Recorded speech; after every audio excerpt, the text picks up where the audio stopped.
Il est commode, galbant, vraiment élégant. Il dure fusionnellement longtemps. C'est votre again. Hello.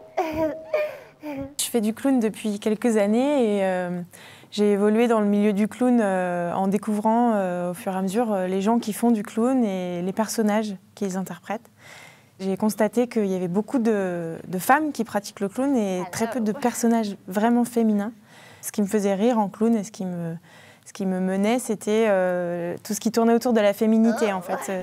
J'ai cherché vraiment le paroxysme de la féminité, de l'hyperféminité.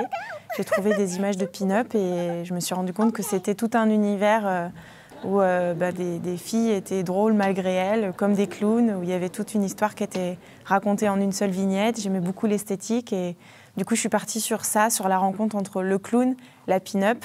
C'est aussi parce que c'est l'égérie de la publicité et du coup, je veux faire une petite critique de l'utilisation du corps de la femme dans la publicité.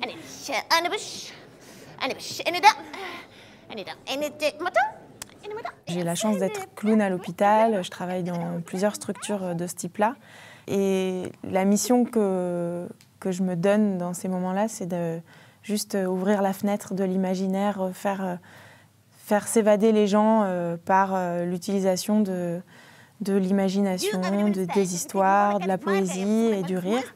Ce que je trouve génial dans le travail de clown, c'est qu'il peut être partout. Le clown est bienvenu dans les entreprises, dans les prisons, dans les écoles.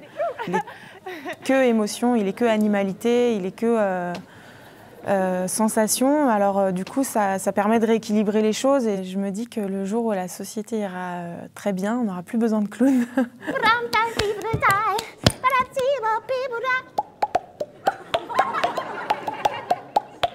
Le clown représente tout ce qu'on est tous en fait à l'intérieur.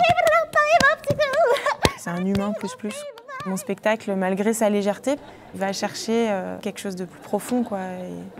J'ai l'impression qu'il a sa place ici et que les gens vont être amenés à avoir une réflexion. Et je suis très contente, j'ai hâte de rencontrer le public des Bernardins.